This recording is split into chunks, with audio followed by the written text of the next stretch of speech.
Amis Scorpions, bonjour, je suis ravie de vous retrouver aujourd'hui pour votre guidance. Alors aujourd'hui, cette vidéo s'adresse aux personnes qui sont Scorpions, aux personnes qui sont ascendant Scorpion ou aux personnes qui ont leur signe lunaire en Scorpion. Nous allons commencer ici par ce qu'il y a de positif pour vous, amis Scorpions. L'aspect positif va se situer émotionnellement ou par rapport à votre vie sentimentale. Le côté positif peut très bien aussi être par rapport à un projet que vous avez, quelque chose qui vous tient véritablement à cœur. Ici, il y a cette idée pour vous, soit de vous remettre en mouvement, soit de quelque chose qui reprend un certain mouvement ici. Je pense qu'il y a vraiment cette idée avec le cavalier de coupe de suivre ses envies profondes, de suivre ses désirs, de suivre ses rêves, de suivre ce que l'on souhaite finalement au plus profond de soi. Donc vous êtes dans cette énergie-là. Donc là, émotionnellement, par rapport à un projet de cœur ou sentimentalement parlant, il y a quelque chose qui se remet en mouvement en vous ou dans une situation ou relation, et il y a vraiment cette idée d'avancer et d'aller vers ce qui vous fait le plus de bien. Donc c'est plutôt pas mal ici. Alors le côté positif aussi peut très bien se situer également, parce que bon, c'est quand même aussi votre énergie, par rapport à quelqu'un qui est poisson cancer, ou alors par rapport à quelqu'un qui est du même signe que vous également. On regarde ce qui est à dépasser ici, pour vous, amis Scorpions. Le valet de denier. Alors, ce qui est à dépasser ici, ça va être par rapport à quelque chose de nouveau, par rapport à quelqu'un de jeune aussi, par rapport à un enfant, un ou des enfants, un adolescent, ou quelqu'un peut-être de plus âgé, mais qui a ce côté comme ça, un petit peu immature, ou quelqu'un qui reste assez jeune finalement dans sa tête. Ce qui est à dépasser ici, ça va être le fait d'insuffler peut-être quelque chose de nouveau. Je pense que ça a un lien peut-être avec ce que je viens de vous présenter. L'aspect positif, c'est en fait ce qu'on vous dit là, c'est que si vous suivez véritablement vos désirs, vos envies, votre cœur, vos émotions, vos ressentis, eh bien vous allez pouvoir remettre en mouvement quelque chose, vous remettre en mouvement vous-même dans le sens de ce que vous souhaitez. La difficulté pour vous, c'est visiblement la nouveauté. La notion d'ouverture. Ça concerne aussi ici ce qui est à dépasser, quelque chose qui a beaucoup d'importance pour vous, beaucoup de valeur à vos yeux. Donc visiblement, on a la nouveauté, on a le mouvement. J'ai l'impression que là, il y a pour vous peut-être le besoin de se dépasser, de se faire confiance et de suivre son cœur et son intuition par rapport à ce qui est attendu, par rapport à ce qui est souhaité. Alors on regarde ici ce qui va vous porter. Qu'est-ce qui va vous porter? Le 6 de denier. Oh, elle est magnifique cette carte. Je ne sais pas si vous la voyez bien. Elle est superbe. Alors, ce qui va vous porter ici avec cette carte-là, c'est la notion de partage et la notion de donner et recevoir. Donc là, moi, ce que je vois, c'est que il y a ici peut-être un blocage pour certains ou certaines d'entre vous par rapport à la personne dont je vous ai parlé ou par rapport à quelque chose de nouveau. J'ai l'impression que ce qui vous porte finalement, c'est le fait de l'idée de pouvoir trouver ou retrouver un certain équilibre, soit émotionnel, soit dans une relation qui a beaucoup d'importance pour vous. Alors je vais attendre de voir un petit peu l'entièreté de votre tirage, mais j'ai la sensation qu'il est question pour vous vraiment d'être à l'écoute de votre cœur, de vos ressentis, de suivre vos envies profondes. Alors pour certains ou certaines d'entre vous, ça peut se situer dans la vie sentimentale ici. Par rapport à quelque chose de nouveau, dans le cas d'une nouvelle relation ou dans le fait d'insuffler quelque chose de nouveau, il y a un désir, mais en même temps une difficulté à aller dans à vous investir dans cette relation nouvelle ou à insuffler quelque chose de nouveau dans une relation existante. Et ce qui va vous porter, c'est de vous dire que vous allez finalement récolter le fruit de vos efforts. Récolter tout ce que vous allez recevoir, finalement le retour de tout ce que vous avez donné, de tout ce que vous avez investi. Voilà. Donc, c'est très important pour vous de suivre votre cœur, de suivre vos ressentis, d'aller dans le sens de ce que votre cœur vous dit, d'aller dans le sens de ce que votre intuition vous souffle ici. C'est très important parce que cette carte, ça fait déjà 2 fois qu'elle ressort ici. Donc je pense que là, effectivement, soit c'est vous par rapport à vous-même, soit c'est par rapport aussi à quelqu'un qui est taureau, vierge ou capricorne. C'est tout à fait possible également. le roi de denier, donc émotionnellement déjà on voit qu'il y a une certaine assise. Hein. Il y a une certaine assise parce que ce roi de denier, il y a ce côté très terre à terre quelque part par rapport à ce qui est vécu, ressenti. Alors, est-ce qu'il est question ici peut-être de trouver l'équilibre pour vous? Je ne sais pas si c'est un état de fait ou si c'est un conseil qui vous est donné ici. Ça peut être l'un, ça peut être l'autre, ça dépend de chacun. Ça dépend de votre situation. Mais ce que je ressens là, c'est quelqu'un qui est assez terre à terre et vous concernant bien sûr, hein, l'idée d'être assez terre à terre et d'avoir besoin de se reconnecter à l'énergie du cœur, aux émotions, aux ressentis, aux sentiments et aux intuitions ici, pour que quelque chose bouge. On voit bien qu'émotionnellement pour vous, il y a quand même ici vraiment cette notion de mouvement. C'est quelque chose qui se remet en mouvement, que ce soit en vous, dans une situation ou dans un relationnel ici. Et c'est encore l'énergie au centre sur le plan émotionnel. Donc là, il y a vraiment un mouvement qui se fait. Il y a quelque chose qui bouge, qui change, qui évolue vers quelque chose de stable ici. Parce que le roi de denier, on a cette idée quand même ici d'une certaine stabilité sur le plan émotionnel. L'idée de bâtir quelque chose, de construire quelque chose. Émotionnellement, on voit bien que vous êtes très très investi par rapport à quelqu'un ou par rapport à un projet peut-être que vous avez, par rapport à une situation en particulier. On voit que vous êtes ici très très investi émotionnellement dans le fait de consolider, bâtir ou construire quelque chose, que ce soit relationnel ou situationnel. Et on voit que là, il y a vraiment quelque chose qui bouge, quelque chose qui avance. La roue de fortune aussi, c'est vraiment l'idée, j'ai l'impression de faire confiance aussi à l'univers, au destin, au fait que les choses changent, évoluent, bougent. De toute façon, quoi qu'il arrive, on n'a pas la main mise sur tout, on ne peut pas maîtriser certaines choses dans la vie, comme par exemple le temps. Il y a cette idée vraiment de s'en remettre finalement au destin, de s'en remettre à l'univers et de faire confiance ici à ce qui peut se passer pour vous. Et je ressens ici cette stabilité émotionnelle, cette confiance ici dans l'idée, dans le fait d'aller vers vos désirs, vos envies profondes, de suivre ce que vous souhaitez finalement au plus profond de vous-même. C'est quand même assez intense. Bon, on va continuer. Alors, on va regarder maintenant ce qui se passe pour vous, pour tout ce qui est matériel, financier, et tout ce qui est en rapport à vos activités et à votre vie professionnelle. Bon, alors là, professionnellement, il y a l'idée quand même ici de quelque chose qui est décidé par rapport à un engagement, par rapport à un contrat, que ce soit un contrat à venir ou un contrat qui est déjà existant. Là, il est question de trancher, de décider.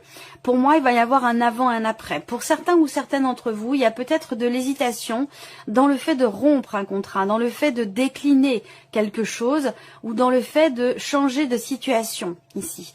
Pour moi, il y a de l'hésitation. Pourquoi? Parce que la décision que vous allez prendre va vous faire bifurquer, va vous faire changer de route, de chemin. Et c'est une décision sur laquelle vous ne pourrez pas revenir. Donc c'est peut-être la raison pour laquelle il peut y avoir ici un petit peu de doute, d'hésitation, de questionnement. Peut-être que la réflexion est de mise ici, même si avec la faux, il y a quand même cette idée de prendre une décision quand même assez rapidement.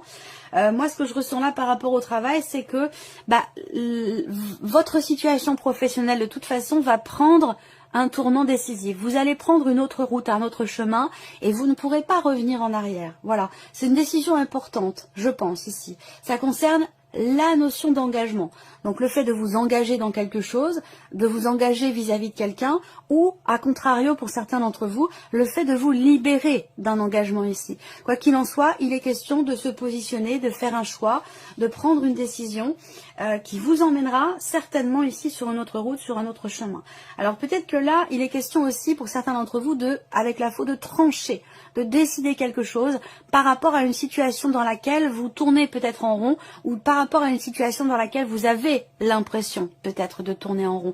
Quoi qu'il en soit, la décision que vous prendrez, j'ai l'impression qu'elle vous sera bénéfique parce que on a quand même ici, avec les symboles de cartomancie, une notion de succès, de réussite. Alors ce que je vois également, c'est l'idée de recevoir des nouvelles ici, d'une situation dans laquelle vous vous sentez peut-être emprisonné ou manipulé. Il y a l'idée de recevoir ici des nouvelles qui vont être positives pour vous. Ensuite, tout ce qui est matériel et financier. Alors là, on voit il va y avoir des dépenses déjà de santé. Alors c'est pas forcément par rapport à la maladie ou un problème de santé. Ça peut être aussi des dépenses concernant votre bien-être, votre équilibre concernant vos énergies. Donc c'est pas forcément par rapport à la maladie ou à un problème de santé, même si ça peut être le cas pour certains d'entre vous. Moi, ce que je vois plutôt là, c'est quelque chose qui n'est peut-être pas forcément remboursé, par exemple par la Sécu, vous voyez. Donc l'idée d'aller de consulter un énergéticien, de consulter peut-être aussi un... Je cherche le terme exact.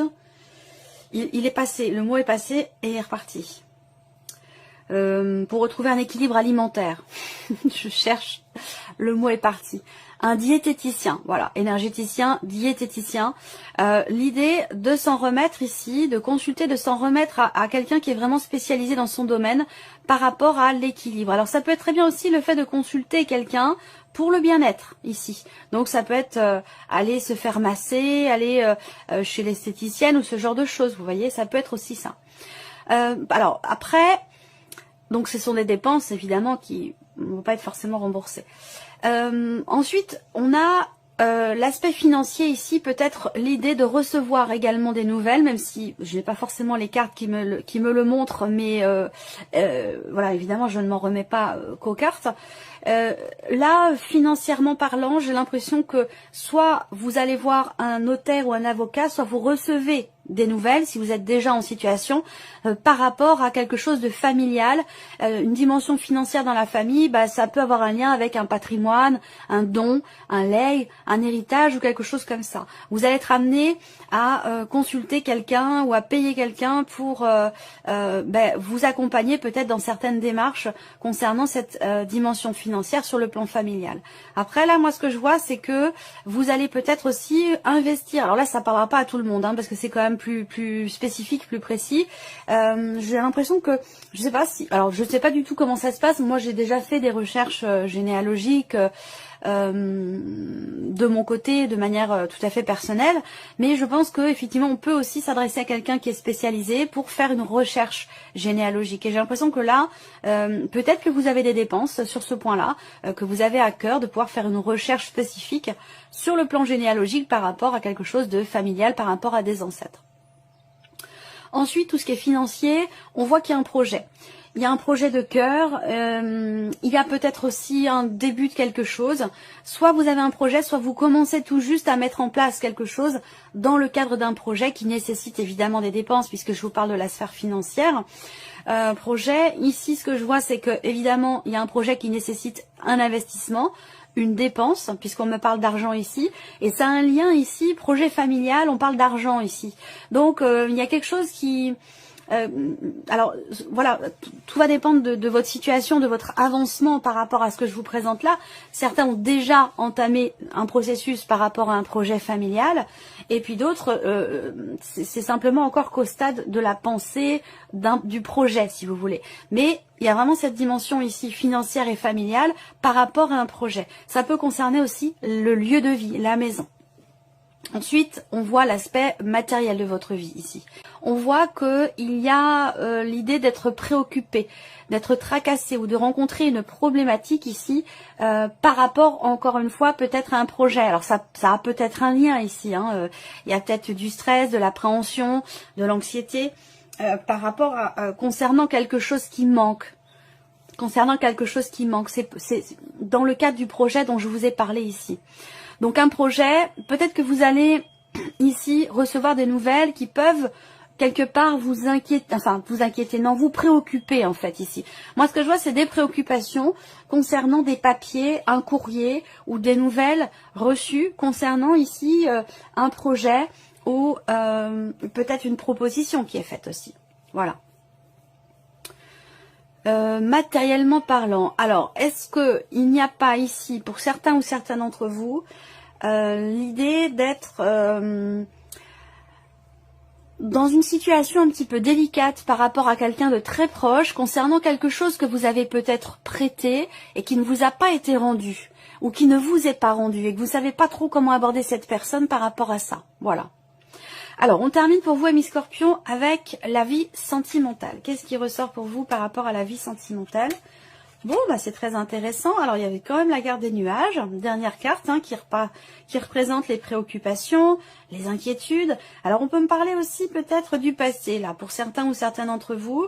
Il y a l'idée je sais pas, d'une proposition peut-être de quelqu'un qui revient vers vous. J'ai l'énergie du passé qui est quand même présente ici. Il y a un trouble ici. Il y a un trouble dans ce qui est partagé avec quelqu'un, mais j'ai l'impression que c'est quelqu'un que vous connaissez déjà. Il ne s'agit pas de nouveauté ici, hein. Mais plutôt que, d'ailleurs, quelle que soit votre situation, hein, que vous soyez en couple ou célibataire, j'ai l'impression qu'il y a quelque chose qui vous trouble concernant ce qui est partagé avec une personne que vous connaissez déjà. Ça peut avoir un lien évidemment avec un ex, une ancienne relation ici. Alors moi ce que je vois c'est que pour certains ou certaines d'entre vous, vous avez peut-être encore des sentiments pour quelqu'un ou vous ne savez plus finalement ce que vous ressentez par rapport à une personne. À vous de voir si ça concerne la personne avec qui vous vivez, une personne du passé. Pour certains d'entre vous, vous n'avez pas de vie sentimentale et peut-être que ça se situe plus sur une relation amicale ou familiale. Moi, ce que je vois, c'est qu'il y a quand même l'idée de quelque chose qui progresse, qui évolue. Dans le fait de s'ouvrir à l'autre, dans le fait de pouvoir peut-être rencontrer quelqu'un. Il y a peut-être une sortie. Il y a peut-être une sortie, l'idée de sortir entre amis, au restaurant, et que cette sortie peut vous permettre de vous ouvrir à nouveau, d'évoluer, d'avancer, de passer un cap par rapport à un passé, et de pouvoir faire changer quelque chose dans votre vie émotionnelle ou sentimentale. Je vous ai parlé de changement aussi, hein, émotionnellement, avec la roue de fortune, fin de cycle qui va laisser place à un nouveau cycle, fin d'un chapitre qui laisse place à quelque chose de nouveau. Donc là, avec la vie sentimentale, on ne parle pas de nouveauté à proprement parler, mais plutôt ici, peut-être pour certains ou certaines d'entre vous, d'un échange avec quelqu'un de votre entourage, ou avec une nouvelle personne qui est entrée dans votre vie sentimentale, un échange qui vous permet de passer un cap, d'évoluer, d'avancer, et de vous ouvrir finalement à l'amour. Peut-être que vous ne l'étiez pas jusqu'à maintenant, parce qu'il y a encore peut-être cette influence du passé ou l'idée d'être un peu confus ou confuse dans ce qui est ressenti, dans ce qui est vécu sur la vie sentimentale. Là, on voit bien qu'il y a une confusion dans les sentiments, dans les émotions, par rapport à votre vie sentimentale, une difficulté peut-être à y voir clair par rapport à ce qui est vécu ou par rapport tout simplement à ce qui est ressenti vis-à-vis d'une personne de l'entourage. Et là, on voit que les choses vont quand même évoluer, certainement dans le bon sens, parce que vous avez la carte de la cigogne. Mais c'est vrai qu'il y a une forme d'incertitude ici, par rapport à un amour, par rapport à des sentiments. Il peut y avoir des doutes sur le plan affectif, dans une relation amoureuse. Il y a quelque chose qui est troublé ici, dans ce qui est partagé. Voilà, alors on termine votre tirage, amis Scorpion, avec un message ou un conseil. Alors, premier message pour vous ici. La lettre. Si vous avez une chose à exprimer avec confiance, osez la dévoiler. Quoi qu'il en advienne, ayez le courage d'être vous-même. Deuxième message pour vous. Vous avez le magicien. Se métamorphosant intérieurement pour modeler les événements, son potentiel est puissant. Ayez foi en votre pouvoir de transformer et de créer la vie que vous souhaitez éprouver. Et troisième message pour vous, vous avez la carte de l'absinthe. L'absinthe, vaine liqueur au jade reflet, en toute duplicité, vous ajourne la vérité. Sans illusion, en toute lucidité, affrontez la réalité pour pouvoir la transformer. Voilà pour vous, amis Scorpions. J'espère que cette vidéo vous a plu, que ce tirage résonne en vous. En tout cas, je vous remercie de votre présence, de votre fidélité. Merci pour tous vos messages. Et puis, on se retrouve très bientôt pour les prochaines vidéos.